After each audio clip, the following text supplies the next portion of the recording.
아내와 동침함에 그가 임신하여 에녹을 낳은지라. 가인이 성을 쌓고 그의 아들의 이름으로 성을 이름하여 에녹이라 하니라. 에녹이 이랏을 낳고 이랏은 무야엘을 낳고 무야엘은 무두사엘을 낳고 무두사엘은 라멕을 낳았더라. 라멕이 두 아내를 맞이하였으니 하나의 이름은 아다요 하나의 이름은 실라였더라. 아다는 야발을 낳았으니 그는 장막에 거주하며 가축을 치는 자의 조상이 되었고 그의 아우의 이름은 유발이니 그는 수군과 퉁소를 잡는 모든 자의 조상이 되었으며 실라는 두발가인을 낳았으니 그는 구리와 새로 여러 가지 기구를 만드는 자요 두발가인의 누이는 나아마였더라. 라멕이 아내들에게 이르되 아다와 실라여 내 목소리를 들으라.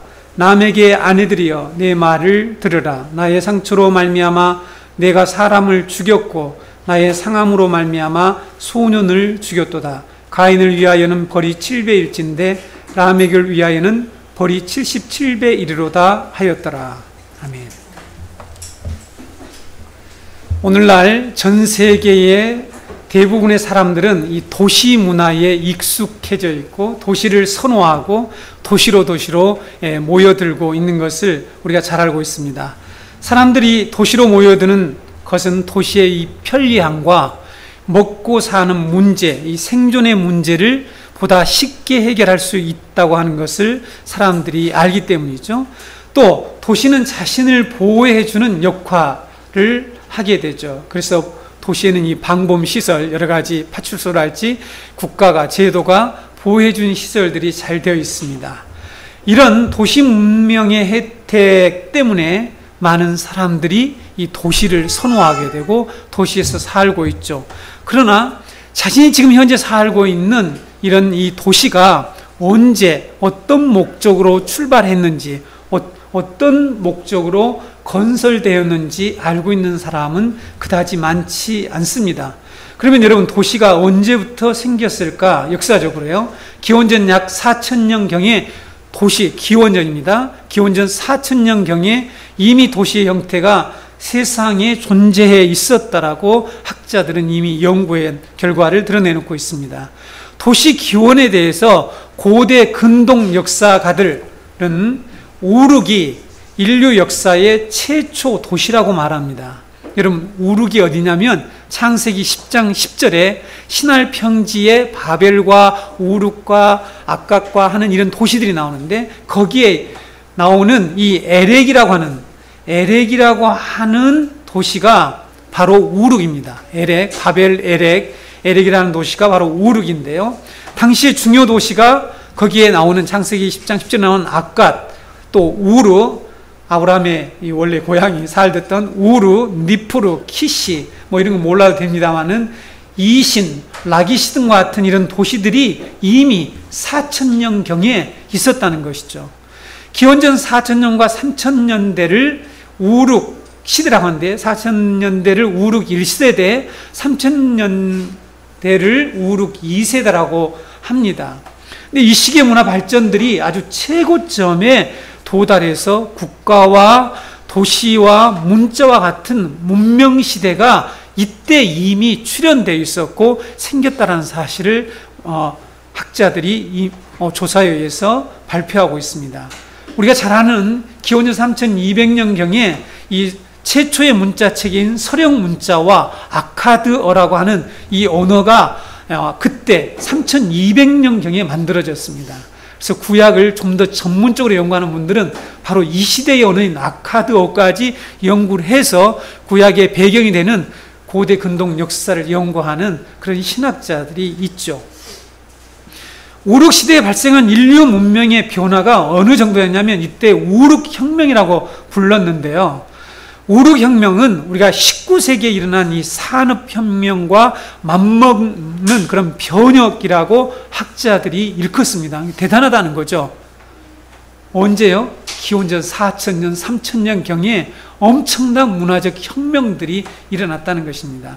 이런 문화 발전들은 메소포타미아 남부 지역, 즉 수메르 지역이죠. 성경에서는 신할 평지 지역입니다. 오늘날 바그다드 남쪽입니다. 이라크 바그다드의 남쪽 지역에서 이런 문화가 발생해서 고대 근동 전역으로 퍼져나가게 되었습니다.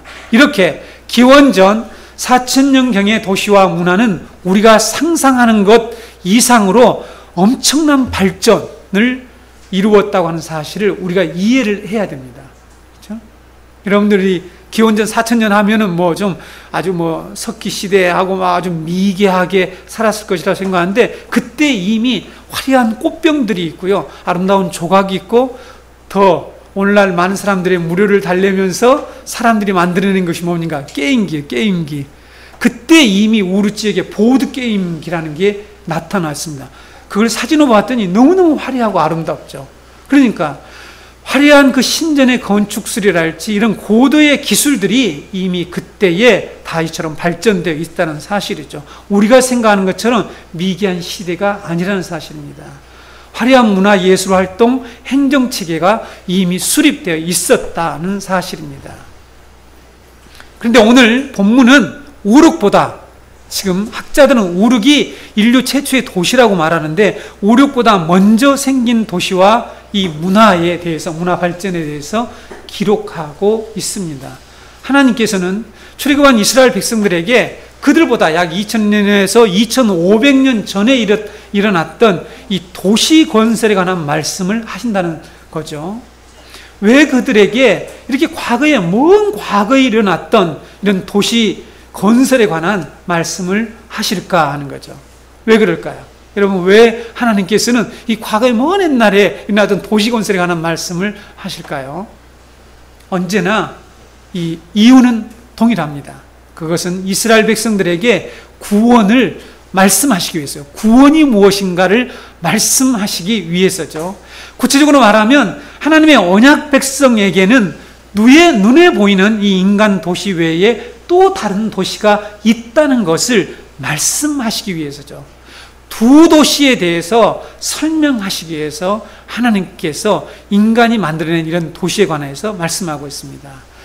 인간이 이렇게 도시를 만든 이유는 바로 이 타락한 인간이 자기를 보존하고 자기를 방어하고 자기의 생존의 문제를 해결하는 이런 목적으로 도시를 만들게 되는 것이죠. 오늘도 우리가 그런 도시에서 살고 있습니다.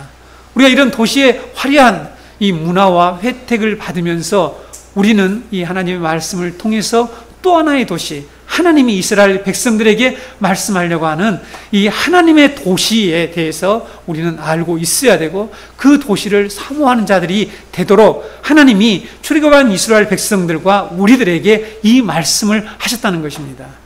가인이 하나님 앞을 떠나 에덴 동편 놋 땅으로 가서 한 일이 무엇입니까? 네, 방랑의 땅이라고 그랬죠. 지난번에 간 그 놋 땅이 무슨 땅이요? 방랑의 땅에 도시를 세우는 일을 했습니다. 도시를 건설하고 봉헌, 드리다라는 뜻을 가진 자신의 아들 에녹의 이름을 따라서 그 도시 이름을 에녹시다, 에녹성이라고 그랬죠. 네, 지금부터 여러분 성경에 나오는 성을 전부 도시로 좀 바꾸어서 읽어보세요. 그럼 여러분에게 다가오는 이런 그 뉘앙스, 느낌이 좀 달라집니다. 아셨죠? 예전에 우리가 성 하면은 무슨 그 성에 이렇게 왕이나 이렇게 살고 성벽으로 이렇게 만들어진 그런 걸 연상할 수 있는데, 실제로 이 도시는 오늘날 도시와 이 별 다를 바 없는 그런 목적과 그런 어떠한 그 의도에서 출발되었다는 것을 우리가 생각하면서 에녹시로 우리는 명명을 하겠습니다.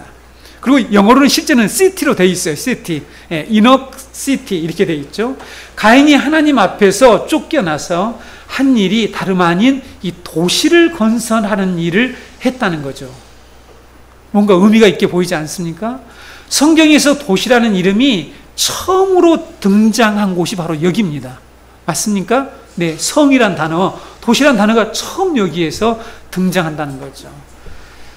성경 가인이 건설한 이 가인의 도시 에녹성에서, 에녹시에서, 에녹도시에서 출발해서 거룩한 성이라고 하죠. 성경은 거룩한 성이라고 하는데 도시로 바꾼다고 그랬죠. 거룩한 도시 새 예루살렘에 관한 이야기로 끝을 맺고 있어요. 그러니까 도시에서 출발해서 도시 이야기로 끝을 낸다는 거죠. 계시록 21장 2절에 이렇게 기록되어 있죠. 또 내가 보매 거룩한 성, 거룩한 도시죠. 새 예루살렘이 하나님께로부터 하늘에서 내려오니 그 준비한 것이 신부가 남편을 위하여 단장한 것 같더라. 그러니까 여러분도 이 말씀을 묵상할 때에 지금 우리가 보는 이 화려한 도시보다도 훨씬 더 아름다운, 여러분 여성이 일생 동안 가장 예쁜 때가 언제입니까? 결혼식 때, 신부 때가 가장 예쁘더라고요. 지금 인정 안 하는 분들이 혹시 남성들이 있습니까? 없죠. 네.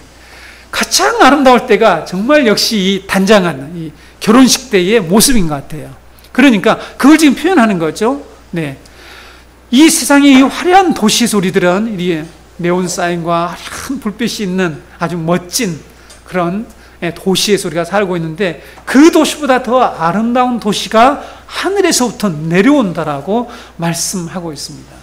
그러므로 여러분, 성경은 두 도시에 관한 이야기를 하고 있다는 것을 우리가 꼭 알아야 합니다.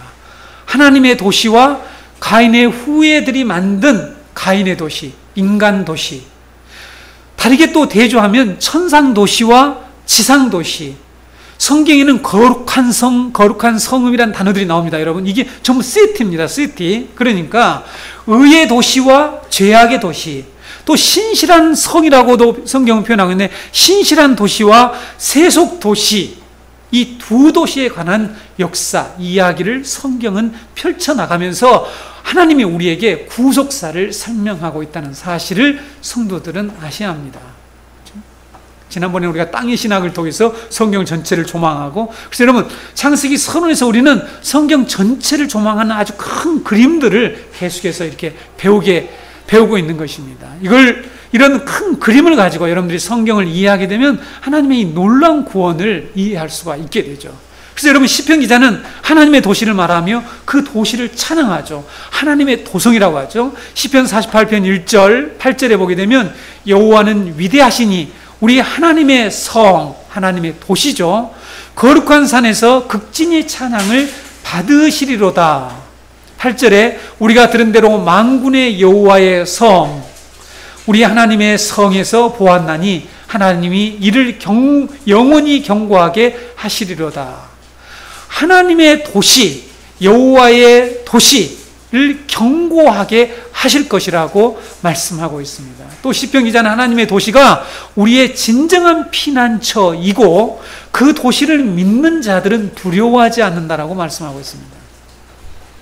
여러분, 이 시대에 도시가 아무리 방범시설하고 하지만 우리가 보는 것처럼 이 세상 도시, 인간 도시는 엄청나게 타락해 있고 그 안에는 엄청난 범죄의 소굴로 이게 바뀌어졌죠. 화려한 도시일수록, 더 멋진 도시일수록, 더 큰 도시일수록 타락이 더 심합니까? 그렇지 않습니까? 훨씬 심하죠. 죄악이 훨씬 더 관영하죠. 여러분, 시편 46편 1절 5절을 그래서 우리는 아주 깊이 마음에 새기고 묵상하면서 살아야 합니다. 읽어보겠습니다. 하나님은 우리의 피난처시요 힘이시니 환난 중에 만날 큰 도움이시라. 그러므로 땅이 변하든지 산이 흔들려 바닷 가운데 빠지든지 바닷물이 솟아나고 뛰놀든지 그것이 넘침으로 산이 흔들릴지라도 우리는 두려워하지 아니하리로다. 셀라. 한 시내가 있어 나뉘어 흘러 하나님의 성 곧 지존하신 이의 성소를 기쁘게 하도다. 하나님이 그 성 중에 계심에 성이 흔들리지 아니할 것이라. 새벽에 하나님이 도우시리로다. 이렇게 말씀하고 있죠. 우리의 진정한 피난처, 여러분, 타락한 인간이 피난처로 만든 것이 도시예요. 그렇죠? 피난처로. 타락한 인간이 하나님 앞에서 쫓겨나서 자기들이 그 피난처를 만들고 거기서 자기의 생존의 문제를 해결하고 거기에서 자기가 보호를 받으려고 하는, 하나님의 보호를 받을 수 없는 인간이 누군가로부터는 보호를 받아야 되는데 그것을 만들어내는 게 뭐냐면 도시라니까요. 그렇죠? 시골에 사는 사람들이 보호를 받기보다 도시 사는 사람들이 오늘날 보호를 받기는 쉬운 것은 사실이죠. 여러분, 히브리서 기자는 하나님의 약속의 자녀들이 이르게 될 곳은 하늘의 예루살렘, 하나님의 도성이라고 말씀하고 있습니다. 히브리서 12장 22절 23절을 읽어드리겠습니다. 그러나 너희가 이른 곳은 시온산과 살아계신 하나님의 도성인 여기에 하나님의 도성이라는 말이 바로 하나님의 도시라는 거죠. 하나님의 도시인 하늘의 예루살렘과 천사와 하늘에 기록된 장자들의 모임과 교회와 만민의 심판자이신 하나님과 및 온전하게 된 의인들의 영들과 새 언약의 중보자이신 예수와 및 아벨의 피보다 더 나은 것을 말하는 뿌린 핀이라, 이렇게 말씀하고 있습니다. 그래서 여러분, 하늘의 도시가 있다라고 성경은 우리에게 가르치고 있다는 사실입니다. 그래서 여러분, AD 354년에 주 354년에 로마의 속국으로 있었던 아프리카 타가스테라고 하는 오늘날 티니지와 동알제리아 그런 지역입니다. 여기에서 태어난 한 사람이 있었죠. 그 사람이 누구냐면 바로 성 어거스틴입니다. 성 어거스틴이 354년에 이 로마의 속국으로 있었던 아프리카 타가스타 지방에서 태어나서 진리를 찾기 위해서 여러 철학을 섭렵하고 이방 종교에서 방황하다가 마침내 기독교에 돌아오게 되죠. 그래서 기독교의 어머니의 기도로, 우리가 전설적으로 잘 아는 것처럼 어머니의 엄청난 기도에서 기독교로 귀의하게 되죠. 거기에서 진리를 발견하게 됩니다. 그리고 그가 쓴 책이 뭐냐면, 먼저는 참회록이고 두 번째는 바로 이 책입니다. 이 책. 제가 이 책을 보여드릴게요. 하나님의 도성. 네, 엄청나게 두껍죠. 네. 이 하나님의 도성이라는 유명한 책을 썼습니다. 약 1100페이지의 가량의 엄청난 책 22권으로 이 내부가 구분되어 있는데, 이 책에서 두 도시에 관한 기형과 성격을 자세히 다루고 있습니다. 그렇죠? 우리 성도들이 한번 읽어보시면 아주 성경만 가지고 잘 풀어서 설명을 해 놓았습니다. 당시 어떻게 철학들이 우리 교회와 성도들을 부패시키고 타락시키는지에 관한 그 내용들을 설명을 축을 하고 있죠. 그리고 이 책도 좀 읽어보고 오늘 또 나온 김에 책 소개를 하나 더 하겠습니다. 교회와 도시의 관계를 말하는 하비 콕스의 세속도시라고 하는 그런 책이 있습니다. 우리 신자들이 꼭 한번 읽어볼 필요가 있는 그런 책들이죠. 여러분, 어거스틴이 하나님의 도성에서 오늘 본문과도 관련된 내용을 말하고 있는데, 이렇게 얘기하고 있죠. 가인은 장남으로 태어났지만 인간의 도시에 속한 자이고 그의 동생 아벨은 하나님의 도시에 속한 자라고 말하고 있습니다. 그래서 육신의 자손과 약속의 자손이 어떻게 거룩한 도성과 거룩한 도시와 최후의 심판을 받게 될 이 지상의 도시를 각각 세워나가는지에 대해서 이 책에서 상세하게 설명을 하고 있죠. 우리가 창세기 30에서 발견한 것처럼 가인의 후손들은 이 지상에 인간의 도시를 열심히 건설하고 있죠. 가인의 후예들이 하고 있는 일들이 뭐냐면 도시를 건설하는 일이에요. 도시를 건설하는 목적 앞에서 말씀드렸죠. 자기들의 피난처로 삼으려고. 그렇죠? 왜? 그들은 늘 쫓기기 때문에. 그렇죠? 지난번에 도망자요, 방랑하는 자가 되었다고 그랬지 않습니까? 하나님부터 심판받은 이 가인이 어떤 자냐면 도망을 치고 방랑하는 자인데, 그들은 늘 그래서 피난처를 추구하고 피난처를 찾아서 헤매는데 그 피난처로 도시를 건설했다는 것입니다. 그렇죠? 그래서 우리 시골에서도 먹고 살기 힘들면 다 도시로 이렇게 가잖아요. 그렇죠? 도시로 와서 서울로 가고 뭐 이렇게 가서 대도시에서 어찌됐든 살 궁리를 하는 것이 우리 인간들의 모습이죠.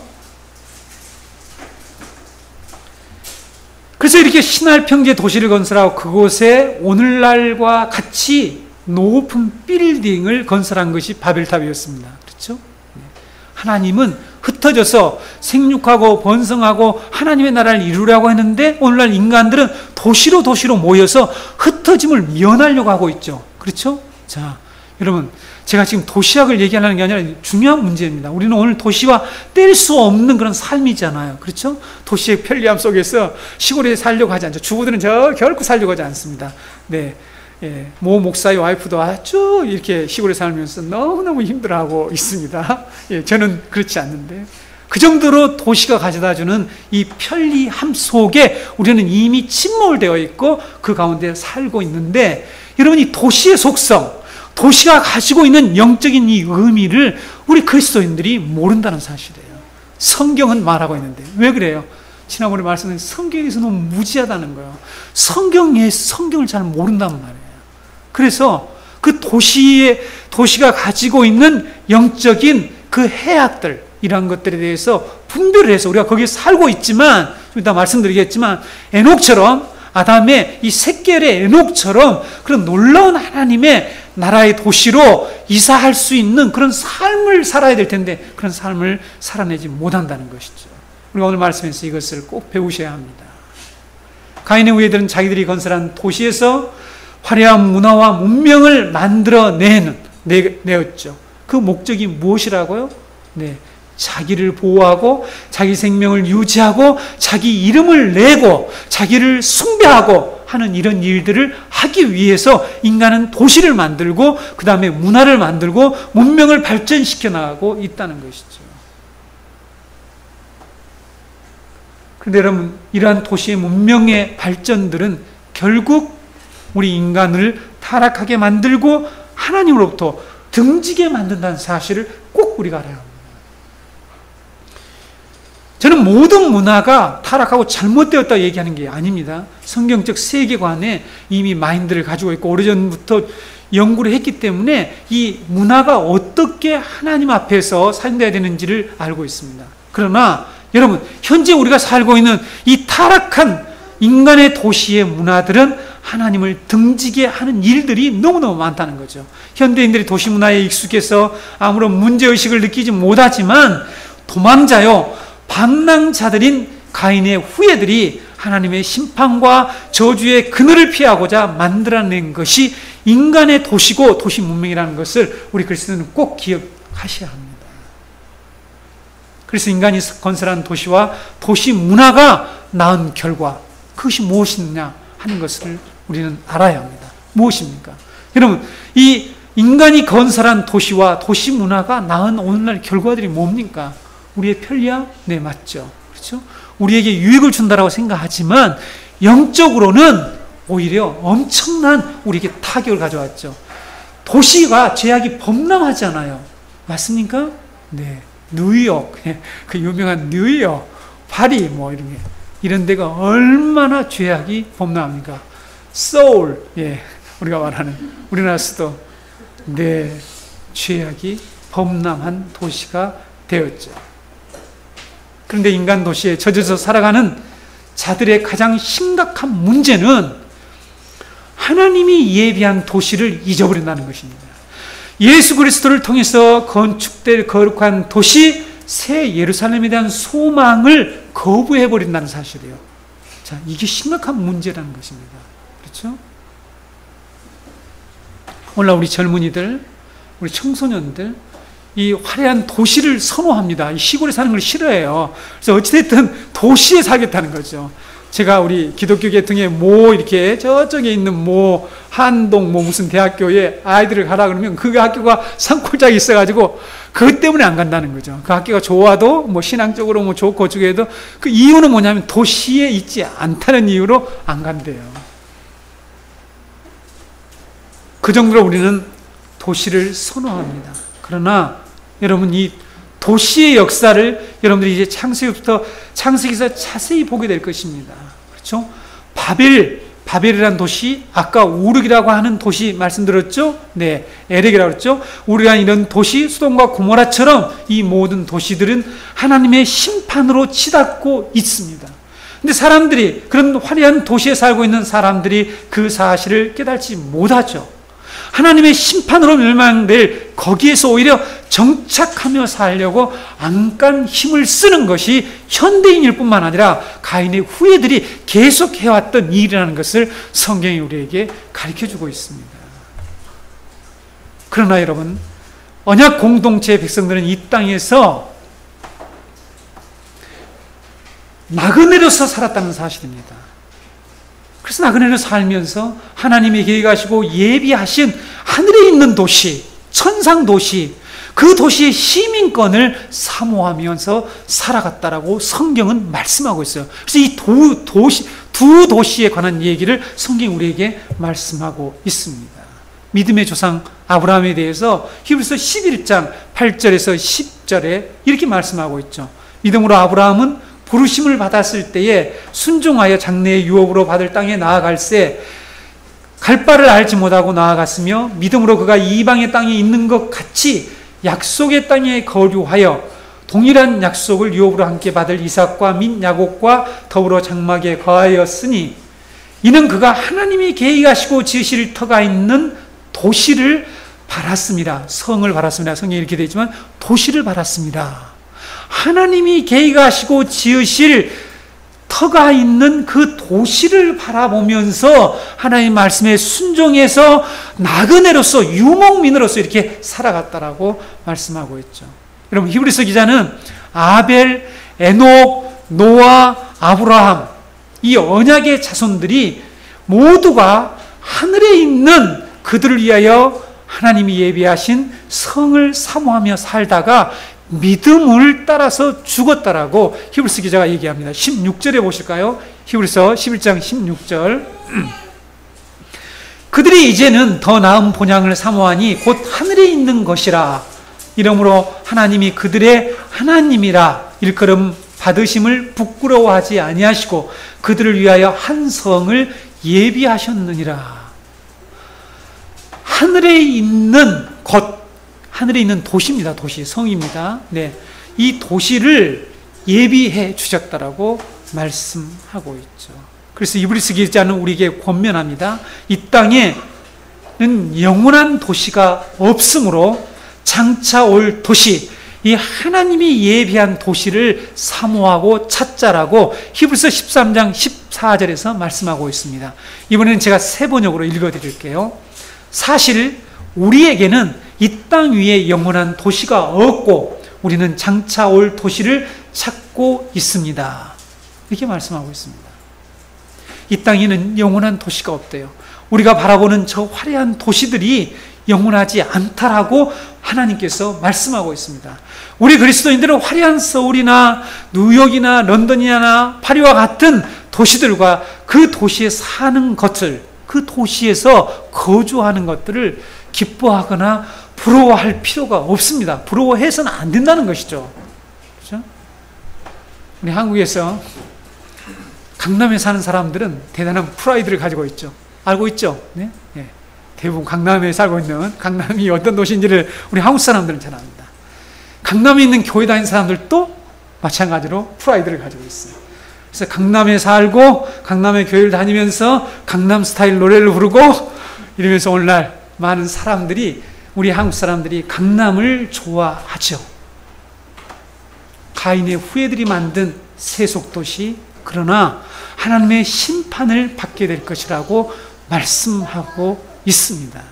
거기에서 만약에 하나님이 예비하신 성, 하나님이 예비하신 하늘의 도시를 바라보지 않는 그 사람들은 그런 화려한 도시에서 함께 살다가 소돔과 고모라처럼 함께 멸망하게 될 것이라고 우리에게 경고하는 이 두 도시 이야기를 우리 그리스도인들이 성경을 통해서 정확히 알고 있어야 합니다. 성경에 가인이 도시를 건설했다는 기록은 있지만 아벨이나, 가인이 죽인 아벨이나 아벨 대신 주신 이 셋이 도시를 건설했다는 기록이 있습니까? 도시를 건설했다는 기록이 없어요. 그렇죠? 예. 여러분들이 같이 찾아보세요. 뭐 프로그램으로 시티를 쳐서 찾아보니, 성을 쳐서 찾아보면 이들이, 약속의 후손들이 도시를 건축했다라고 하는 이런 말이 성경에 없다는 거예요. 이게 의미 있는 중요한 내용입니다. 그들은 나그네로서 이 땅에서 살았다는 것입니다. 약속의 자손들은 다른 도시, 이 인간의 도시, 세속 도시, 이 타락한 가인의 도시가 아닌 다른 도시, 하늘에 있는 도시에서 살기를 소망하기 때문에 이 땅에서 외국인과 나그네처럼 살았다라고 말씀하고 있습니다. 그래서 히브리서 11장 13절, 14절에서 이렇게 기록하고 있죠. 이 사람들은, 약속의 사람들입니다. 믿음의 사람들이에요. 이 사람들은 다 믿음을 따라 죽었으며 약속을 받지 못하였을 때 그것들을 멀리서 보고 환영하며 또 땅에서는 외국인과 나그네임을 증언하였으니 그들이 이것이 말하는 것은 자기들이 본향 찾는 자임을 나타냅니다.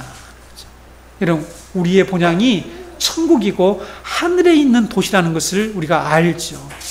근데 우리가 이렇게 하늘에 있는 도시를 찾는 자라고 하는 것을 증거하는 삶이 뭐냐면 외국인처럼 나그네처럼 살아가는 것이라고 성경은 말씀하고 있습니다.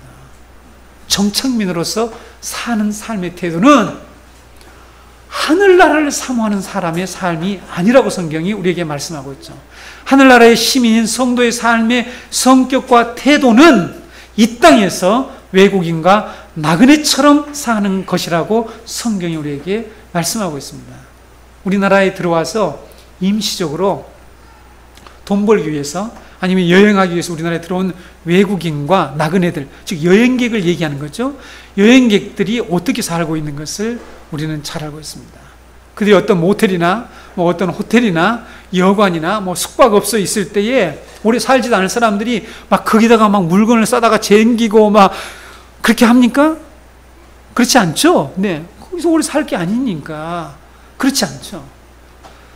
저희 경험을 간단히 소개하겠습니다. 저희 가정이 영국에서 잠깐 동안 살 때에 우린 그곳에서 오래 살 것이 아니고 떠날 것이기 때문에 떠날 때 큰 것들을, 큰 물건들을 가져올 수가 없잖아요. 그렇죠?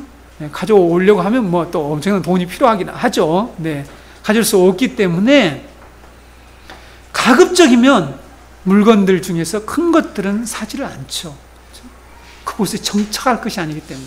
그래서 영어로 세컨 샵이라고 하는데 이렇게 중고 가게죠. 중고 가게에서 헌 것들을, 텔레비전도 헌 거, 냉장고도 헌 거, 이런 것들을 사가지고 사용을 하게 되죠. 왜? 우리는 거기서 살 것이 아니기 때문입니다. 그래서 올 때는 그런 것들을 필요한 사람들에게 나눠주고 다 처분하고 아니면 이제 쓰들 수 없는 건 버리고 그렇게 귀국을 하게 됐죠. 그것은 예상했던, 그것을 우리는 예상했던 대로 우리는 집으로 돌아갈 것이라는 것을 예상하고 살고 있잖아요.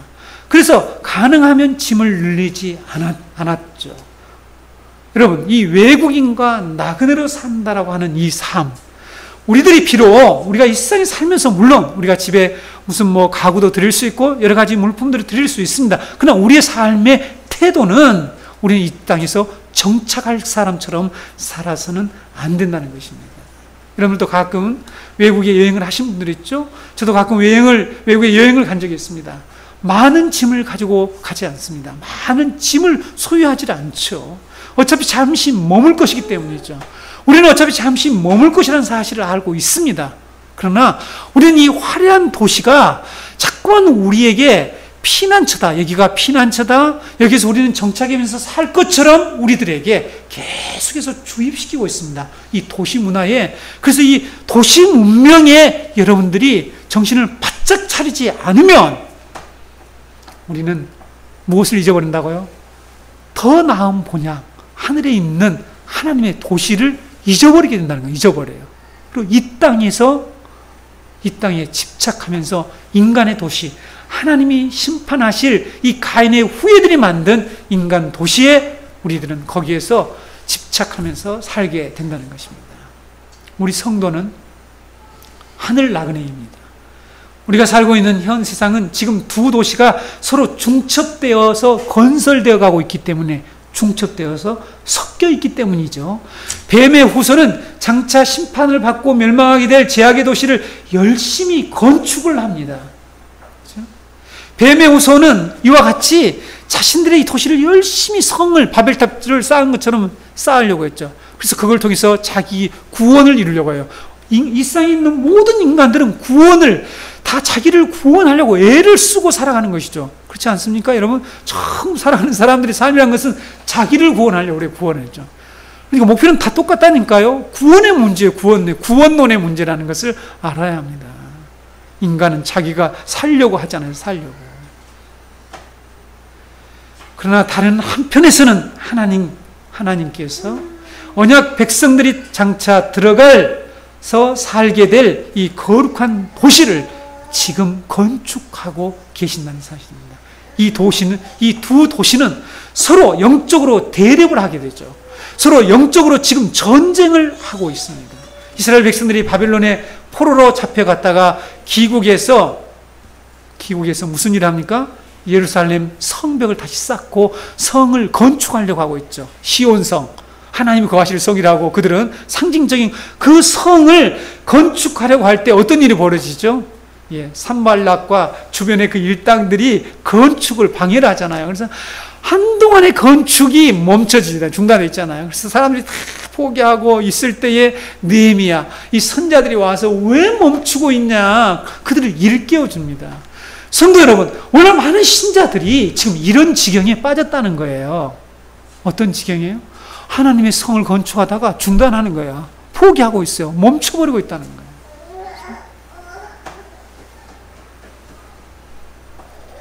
이렇게 건축을, 하나님의 도성을, 하나님의 도시를 건축을 방해하는 일들을 인간 도시에 사는 자들이 하고 있다는 것입니다. 이것을 우리들이 깨닫는 것이죠. 성도는 인간 도시와 하나님의 도시, 두 도시의 시민으로 살아가야 하기 때문에 갈등이 있어요. 고난이 있습니다. 여러분이 받는 그 고난이, 여러분이 가지고 있는 그 갈등들이 이렇게 두 도시 간의 충돌 때문이에요. 하나님의 도시와 두 도시의 시민으로 살아가야 돼요. 우리는 이 땅을 밟고 있으면서 또 하늘의 시민으로서 살아가야 하는 이런 삶, 이중적인 삶의 구조 때문에, 이것은 일시적입니다. 이것은 잠시 동안이라 성경은 말씀하고 있죠. 이것 때문에 우리는 고난이 있고 갈등이 있죠. 말씀을 열심히 연구해서 또 알고 있다고 하는 강 목사는 갈등이 없냐? 있잖아요. 고난이 있단 말이에요. 고난이 따른단 말입니다. 그렇죠? 그러나 우리 성도는 가인의 성에서 살 자들이 아니고 하나님이 예비한 영원한 도시에서 살게 될 자들임을 우리는 잊어서는 안 됩니다. 그런데 여러분, 오늘날 많은 신자들이 가인의 후예들이 만든 도시들의 매력에 빠져서 하나님의 심판이 다가오는 줄을 모르고 그곳에서 살려고 발버둥 치고 있다는 것이죠. 여러분, 성도는 그래서는 안 됩니다. 오늘 많은 성도들이 하나님 나라에 별 관심이 없어요. 하나님 나라의 하늘 도시에 하나님이 예비하신 그 도시에 초점을 맞춰 살아가는 사람들이 별로 없다는 것입니다. 여러분, 어떻게 생각하세요? 왜 많은 사람들이 그렇게 이 땅의 이 도시에서 도시로 이 타락한 도시, 가인의 후예로 살아가려고 하는지 모르겠다는 거죠. 약속의 자손 성도의 특징은 하나님이 예비하신 도시를 사모하면서 산다는 것이 성도의 특징입니다. 내가 정말 하나님이 예비한 도시, 천상의 도시, 장차 하늘에서 신부처럼 단장해서 내려올 그 새 예루살렘의 백성인가를 확인해 보려면 내가 이 땅에서 어떤 태도로 살아가는지를 보면 알 수 있다는 것입니다. 나그네와 외국인처럼 살아가는가, 아니면 이 땅에서 정착하려고 발버둥 치는 저 가인의 후예처럼 살고 있는가, 이것을 보면 나의 소속을 알 수가 있다는 것입니다. 성도 여러분, 우리는 어느 도시의 시민이라고요? 천상 도시의 시민인 것입니다. 어거스틴은 주님이 오신 지 300년 정도 되는 354년에 이미 이러한 놀라운 진리들을 깨닫고 그 시대에 여러분, 이런 엄청난 책을 써서 많은 사람들에게 영향을 미쳤죠. 그래서 이 책이 지금까지 많은 사람이 영향을 미치고 있어요. 이 두 도성에 관한 이야기, 하나님의 도성과 정확한 원제는 이방인에 대한 하나님의 도시에 관하여라는 뜻입니다. 영어로 concerning the city of God against all pagans 이렇게 돼 있단 말이죠. 이방인들죠. 이교들은. 우리는 지금 이교도들에 대해서 하나님의 도성에 대해서 외치고 하나님의 도성을 확신하고 살아가야 되는데, 많은 사람들이 이미 이 세상 도시, 인간 도시에 물들어서 살아가고 있지 않습니까? 그렇죠? 그 달콤한 매력들, 거기서 주는 혜택들, 일시적이지만 그러한 것들을 맛보면서 살아가고 있습니다. 성도 여러분, 우리는 저 위에 있는 천상 도시의 힘이라는 사실을 기억하기를 바랍니다. 아담의 7대손과 라멕과 에녹에 대한 말씀 우리가 살펴보겠습니다. 오늘 본문 18절에 보게 되면 가인 후손들이 열거되어 있는 것을, 기록되어 있는 것들을 볼 수가 있죠. 그런데 여러분, 가인의 후손들의 이름을 우리가 조사해 보면 이들이 확실하게 뱀의 후손인 것들이 적나라하게 드러납니다. 그 이름을 이렇게 지을 수가 있는지 모를 정도로 그들의 이름이 아주 험악하고 부정적이고 절망적인 이름들이라는 사실이죠. 이라시, 여기에 에녹이 이랏을 낳고 했는데, 이락은 도망자란 뜻이죠. 도망자란 뜻입니다. 도망자. 그렇죠? 도망자, 영화 많이 보잖아요. 도망자의 삶 아시죠? 예. 끝없이 쫓겨다니는. 무야엘, 하나님이 지워버린 자. 야, 이름도 험악하죠. 무야엘, 이렇게 하나님이 지워버리다 하는 그런 이름을 가지고 있습니다. 무드사엘, 이거는 사실 무드스올이라고 하는 그런 단어입니다. 무드스올. 여러분 스올 들어보셨죠? 스올이 뭡니까? 음부예요. 그래서 무드는 아들이고요, 스올은 음부고 지옥이니까 무슨 뜻이에요? 음부의 아들, 지옥의 새끼, 지옥의 자식이다, 이런 뜻입니다. 야, 이름 정말 험악하죠? 라멕, 오늘 아주 나쁜 일을 한 라멕은 압제자라고 하는 뜻을 가지고 있습니다. 이렇게 이름이 자신들이 어느 계열에, 자신들이 어느 지금 후손인가를 적나라하게 드러내주고 있습니다. 그런데 여러분, 여기 가인의 후손들 중에 이름 외에는 무슨 일을 했는지 많은 사람들이 아무 이름밖에 나와 있지 않죠. 그런데 가인의 계보에서 다른 사람들은 모두 이름들만 나오는데 딱 한 사람이 한 일에 대해서 자세히 기록하고 있는 것을 볼 수가 있죠. 근데 이 사람이 아담에서 시작한 가인 계보의 7대 손이라는 사실이에요. 7대 손. 7대 손. 이게 중요합니다. 라멕은 이 가인 후보의, 가인 족보의 가인 계열의 이 7대 손인 라멕, 그러니까 7이라고 하는 숫자를 여러분 무엇입니까? 완성됐다, 완전하다 하는 이런 숫자입니다. 그러니까 죄악이 완성이 되었다, 죄악의 도시가 완성되었다라는 그런 의미가 있을 수 있겠죠. 그리고 죄악이 얼마나 만연하고 완벽하게 죄악된 땅이 되었는지 하는 것을 이 라멕 시대에 와서, 라멕 때에 와서 우리가 발견할 수 있습니다. 라멕이 어떤 일을 했습니까? 라멕은 하나님이 세우신 창조의 질서, 창조 질서와 언약을 전격적으로 파괴합니다. 그래서 이 땅을 무법의 상태로 만들어버리죠. 하나님이 정하신 일부 일처제를 일부 다처제로 바뀌죠. 그렇죠? 아내를 2명을 얻게 되죠. 그래서 가정제도를 완전히 붕괴시키고 맙니다. 그렇죠?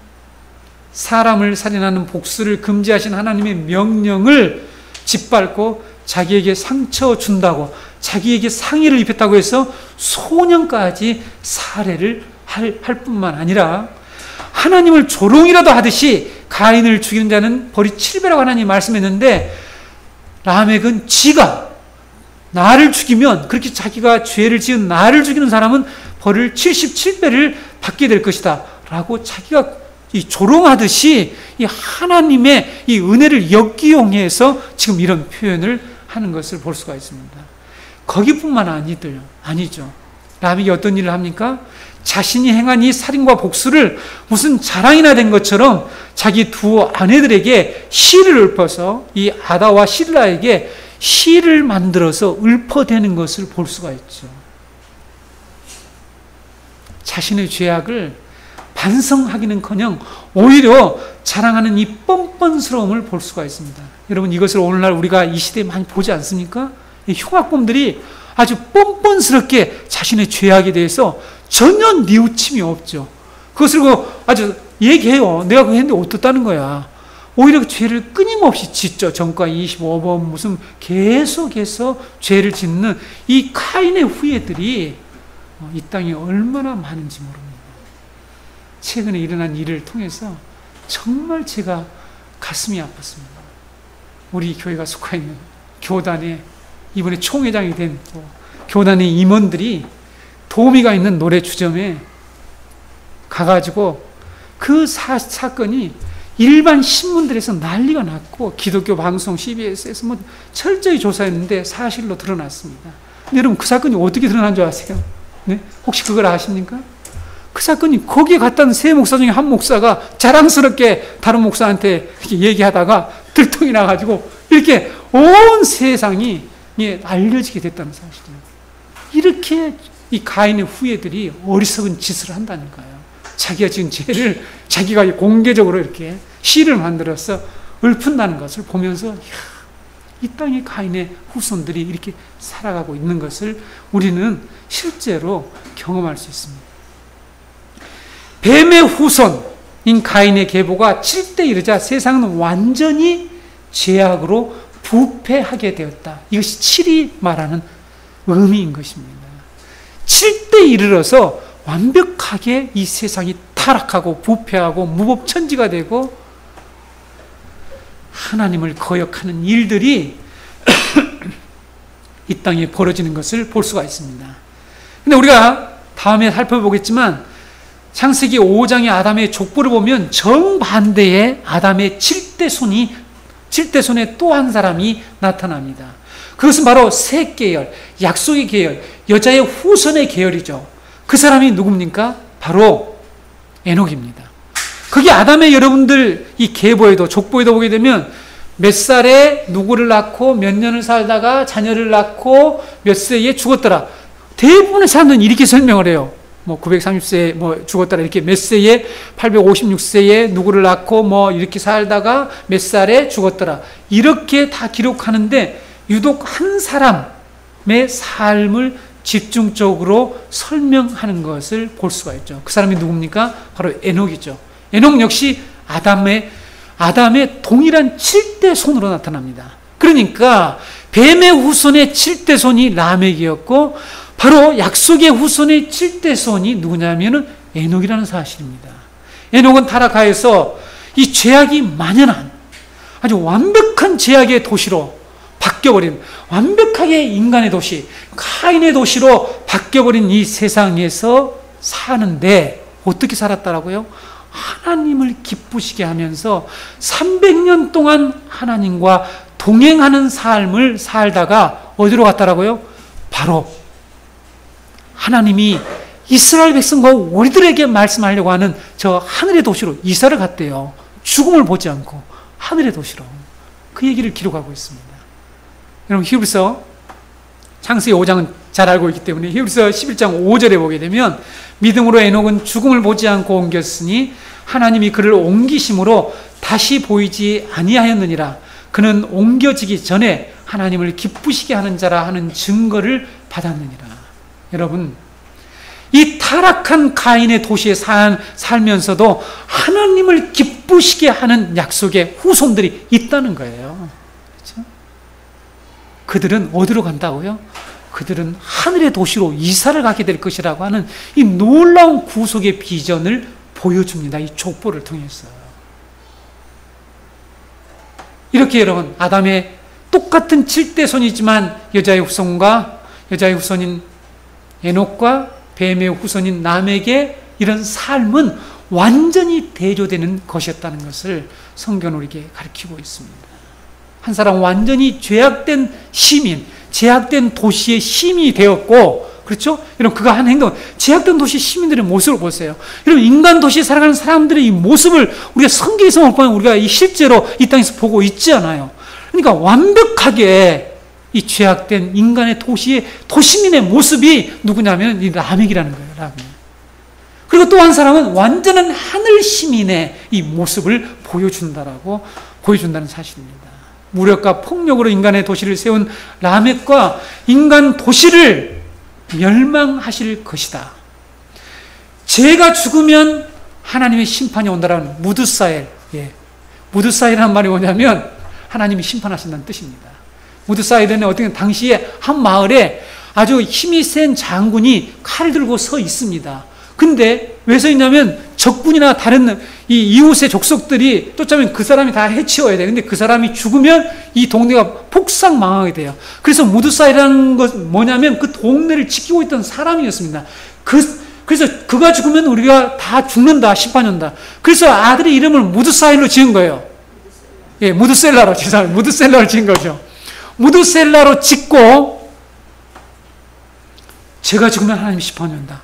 늘 인생, 자기의 삶에서 영적 긴장 속에서 하나님을 기쁘시게 하면서 살았고 하나님과 그래서 동행하는 삶을 살다가 하늘의 도시, 천상의 도시로 죽음을 보지 않고 이사를 했다라고 말씀하고 있습니다. 성도 여러분, 에녹은 부활 후에 하늘로 승천하셨던 그리스도의 모형입니다. 그렇죠? 그리스도를 보여주는 거예요. 여자의 후손의 마지막 그 예수 그리스도를 보여주는 것입니다. 우리의 소망은 하늘 도성으로 이사가는 것이죠. 그렇죠? 성도는 인간 도시에서 떵떵거리며 사는 자들을 부러워해서는 안 됩니다. 많은 성도들이 이 인간 도시에서 떵떵거리며 살려고 주님을 찾는다는 이 슬프고 잘못된 신앙의 모습들을 우리는 이 말씀을 통해서 깨달아야 됩니다. 성도 여러분, 히브리서에 기록된 믿음의 조상들처럼 하나님의 약속을 붙들고 하늘에 있는 본향을 사모하며 사는 성도들이 되어야 합니다. 이제 우리가 마지막으로 가인의 후예들이 만든 문화에 대해서 19절에서 22절의 말씀을 보겠습니다. 본문 19절 이하에서는 가인의 후예들이 만들어낸 이 문화와 그들의 업적을 기록하고 있죠. 라멕은 두 아내로부터 세 아들을 낳게 되는데 첫 번째 야발이라고 하는 아들이 동물을 사육하는 목축업의 조상이 되었다라고 본문이 기록하고 있죠. 여러분, 자, 동물을 지금까지 이렇게 자기 마음대로 살아가고 있는 동물들을 가축을 만들어서 집에서 이렇게 기르는 일들을 했다는 거죠. 이런 문화를 만들었대요.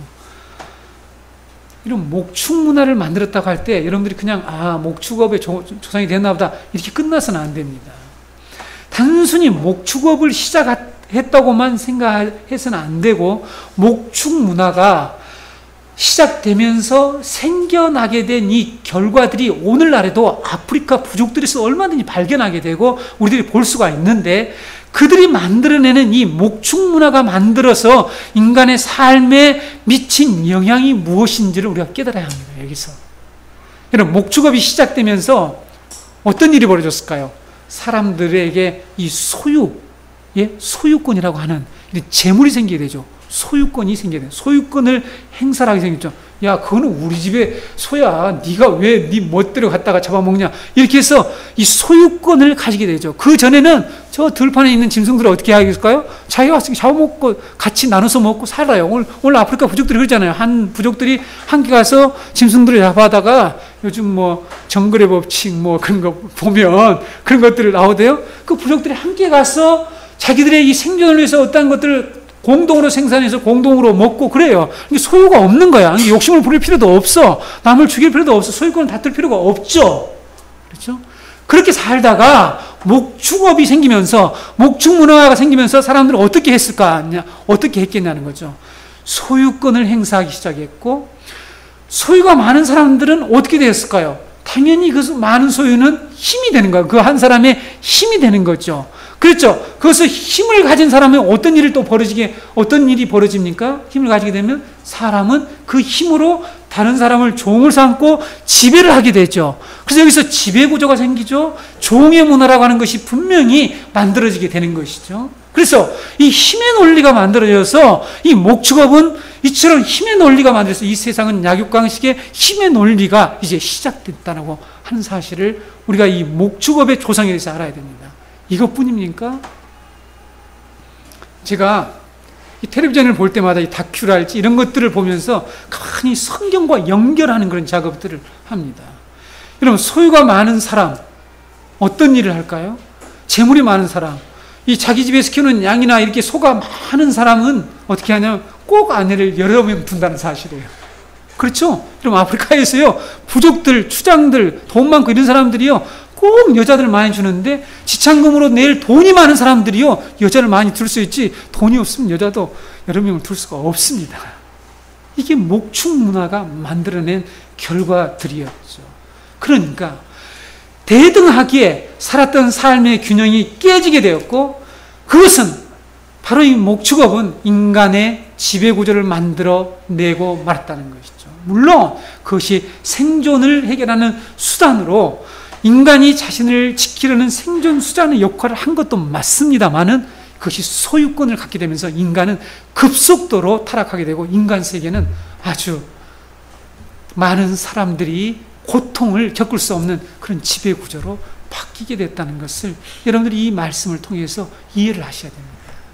유발은 어떤 일을 했습니까? 유발은 수금과 퉁소, 여기에 수금은 현악이죠. 네, 퉁소는 관악기입니다. 이런 것들을 만들어서 연주하는 음악가의 조상이 되었다라고 말씀하고 있죠. 여러분은 어떻게 이해합니까? 오늘날 음악 하면은 뭐 클래식 하면 좀 고상한 그런 느낌은 있죠. 네. 그런데 이러한 모든 것들을 왜 이들이 만들었을까요? 하는 걸 여러분 묵상. 왜? 이 가인의 후예들이 왜 이런 문화를 만들었을까요? 사람들에게 뭐가 있어요? 공허함이 있어요. 그렇죠? 이 공허함을 달래주려고, 그리고 방랑자의 이 삶을 달래주려고 만들어낸 도구가 이런 음악이라고 하는 그런 도구였습니다. 범죄 하나님을 떠난 인간이 가지고 있는 심리적인 특성이 뭐예요? 네? 고독하고 소외와 방황과 싸워야 되죠. 고독합니다. 그렇죠? 그래서 이것을 해결하기 위한 오락의 도구들이 필요해요. 즐기려고 하는 도구들이 필요하다는 거죠. 이런 즐기려고 하는 도구들을 만들었다는 거죠. 누가요? 유발이 만들었습니다. 가인의 후예가, 가인의 자녀들이 이 일을 만들었습니다. 그래서 하는 일이 무엇이죠? 자기 만족. 자기 만족을 위해서 하잖아요. 여러분, 인간들이, 중세의 부자들이 이 훌륭한 음악가들 자기 옆에서 다 자기 집에서 데리고 나를 위해서 곡을 쓰게 만들고 연주하고 해서 다 뭐합니까? 자기를 즐겁게 하는 일을 하고 있잖아요. 자기를 숭배하고 그런 일을 했습니다. 그렇죠? 돈 많이 주고 궁정음악가 이런 사람들이 다 그런 짓을 한 거예요. 궁지에서 왕을 즐기게 하고 거기에서 즐기고 오락하고 할 때에 여자들 놓고 하는 일들, 오늘날 많은 사람들 속에 음악이, 타락한 음악들이 어디에 사용됩니까? 반드시 아까 얘기했던 도우미를 두는 이 노래주점, 응? 노래방 가지 맙시다. 네. 이런 데서 뭐 하냐고요. 사람들이 전부 다 자기를 즐기는 일들을 하고 있죠. 인간이 자기를 즐기, 타락한 인간의 본성 속에는 이처럼 인간의 어떠한 이런 육체들, 유욕을 해결하기 위한 이런 정욕적인 오락의 문화들이 언제든지 인간이 살고 있는 그 도시 문화 속에 있잖아요. 깊숙이 뿌리내렸잖아요. 그렇죠, 여러분? 역사적으로 화려하게 발전했던 그런 에베소랄지 로마랄지 폼페이랄지 하는 이런 도시가 얼마나 여러분 부패한 줄 아세요?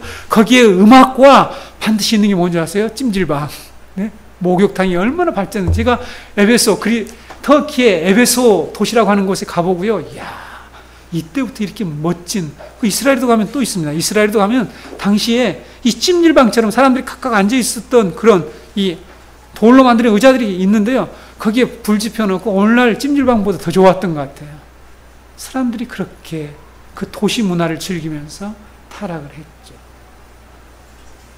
두발가인, 구리와 쇠로 여러 가지 기구들을 만드는 철기 문명을 만들어냈다라고 말씀하고 있습니다. 구리와 쇠를 가지고 기구를 만들었는데 물론 농기구도 만들었겠죠. 농사를 하기 위해서.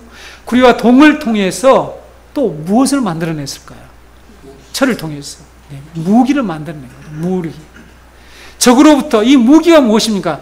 적으로부터 자신을 보호하거나 적을 공격하는 데 쓰는 것들이죠. 이러한 것들이 만들어졌습니다. 여러분, 그래서 여러분 아까 제가 앞에서 열거했듯이 이때 문화는 석기시대 문화가 아니에요. 이미 청동기 문화가 이때가요 4천, 우리가 역사라고 우리 고등학생들 있지만 역사하고 성경을 여러분 자세히 보세요. 이미 4천년경에 이런 청동기 문화가 발달돼서 이때 만드는 조각상이요 이미 여러분 사진으로 나와 있습니다. 얼마나 멋진지 모릅니다. 하나님을 떠난 인간은 이 세 가지 문화를 만들어서 자기의 생존을 문제를 지켜나가려고 했고 해결하려고 했습니다. 여러분 만약에 인간이 이런 죄의 영향을 받지 않았다라면, 타락하지 않았다라면 인간은 이 문화를 통해서 하나님을 예배하고 하나님을 찬양하는 이런 거룩한 문화가 이 땅에 퍼졌을 것입니다. 그러나 지금 우리가 보고 있는 모든 문화들은 타락한 문화란 말이에요. 대부분의 문화가 타락한 문화인 것입니다. 제가 음악가들을 이렇게 폄하할 생각은 없지만, 예술가들을 폄하할 생각은 없지만, 예술가들이 크리스찬들이 아닌 사람들은 잘못된 사상과 그들은 대부분 많은 부분에 이 타락한 사고 속에서 이런 것들을 만들어냅니다. 그래서 제가 결혼식장에서 쓰는 한여름밤의 꿈, 결혼 행진곡이 얼마나 타락하고 잘못된 곡인데, 크리스찬들이 그 곡을 사용해서 결혼식을 하는 것을 제가 결혼 예배학교 하면서 처음부터 1995년에 이미 그걸 제가 반대를 선언했습니다. 이 곡은 절대로 쓸 곡이 아니다. 그 곡이 만들어진 그 출처도 모르는 사람들이 그 결혼 행진곡을 쓰고 있는 것이죠. 그 결혼 행진곡은요, 여러분 나중에 제가 설명을 하겠지만은 그 한 여인이 한 어떤 백작을 사랑을 하게 됩니다. 그런데 백작이 뭐라 하냐면, 내가 누구인지를 절대로 물어서는 안 된다. 묻지 말아라. 묻지 않으면 내가 그 한 여인 당신을 구해주고 당신과 결혼을 하겠다. 근데 이 여인은 너무 궁금한 거예요. 어느 날 물어본 거예요. 당신이 도대체 누구냐? 이렇게 물어봤는데 이 백작이 그래서 떠나버려요. 그래서 그 충격으로 이 여자가 어떻게 되냐면 우울증에 빠졌다가 자살해서 죽어버립니다. 그것으로 만들어진 그 비극의 곡이 뭐냐면 결혼행진곡이에요. 한여름밤의 꿈에 나오는 결혼행진곡입니다. 이것을 여러분 결혼식장에 쓸 수가 있습니까? 이것을 결혼행진곡으로 쓴 영국에 이 공주가 있어요, 역사가. 이런 음악의 배경이 있습니다. 제가 성수년회 할 때에 서울대 음대를 나온 한 전도사님이 당시에 이 클래식 속에 들어있는 이 부잡하고 이게 나쁜 내용의 배경을 가지고 있는 곡들을 얘기했는데 우리가 들었던 유명한 곡들이더라고요. 모르잖아요, 여러분. 모르고 그냥 음악 좋다. 저걸 들으면 정서가 아름다워지겠네. 이렇게 사람들은 속고 있다는 사실입니다. 여러분. 그래서 이렇게 가인의 후손들이 만들어낸 문화는 그것으로 자신을 섬기고 다른 사람을 지배하고 공격하고 범죄하는 데 사용할 뿐만 아니라 하나님을 반역하는 도구로 문화를 사용하고 있다는 사실입니다. 이것이 우리의 현실입니다. 이 세상의 문화가 하나님을 떠나게 하는 것들이 얼마나 많습니까? 이 세상의 문화들이 하나님을 떠나게 하는 게 너무 많아요. 텔레비전이 막 요즘은 그냥 너무 화려한 나머지 그냥 3D까지 나오고 움직이는 거, 그 다음에 스마트 TV 막 나오니까 그것 앞에서 우리들은 완전히 넋을 잃고 살아가게 되죠. 그래서 어떻게 되죠? 우리는 성경을 읽을 시간이 없습니다. 그렇죠? 우리 이 세상의 문화가 젊은이들이 스마트폰에서 계속 똑똑똑 이렇게 하고 있는 사이에 어떤 일은 하나님 나라로 위해서 공부를 하고 열심히 기도할 시간이 없는 거예요. 이 시대 사람들이 지금 만들어낸 이 좋은 문화가 하나님 경건하고 하나님의 형상을 회복하게 만드는지, 경건한 후손을 만들어내는 건지, 아니면 하나님을 떠나게 하는 건지, 여러분 가만히 비교해 보시라는 거죠. 성도 여러분.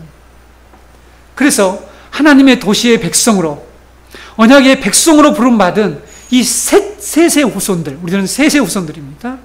셋의 후손들은 가인의 후손에 타락된 문화를 거룩하게 하는 사명을 받았다는 것을 기억해야 합니다. 우리가 비록 가인이 세운 인간 도시에 그들이 만들어낸 문화를 가지고 살아갈 수 있지만 우리가 해야 될 일은 바로 우리의 모든 영역에서 인간 문화의 활동을 하나님의 영광을 위해서 사용하는 이 문화로 변혁시키는, 이 거룩한 문화로 바꾸는 그런 사명을 가지고 살아가는 성도들이 되어야 합니다. 성도 여러분, 도시 잘 생각하셔야 됩니다. 성경의 모든 성을 이제부터 도시로 바꿔서 꼭 읽으시기를 바랍니다. 그러면서 도시에 살아가는 내가 지금 무엇을 사모하고 있는지 늘 기억하며 사는 주님의 자녀들 되시기를 바랍니다.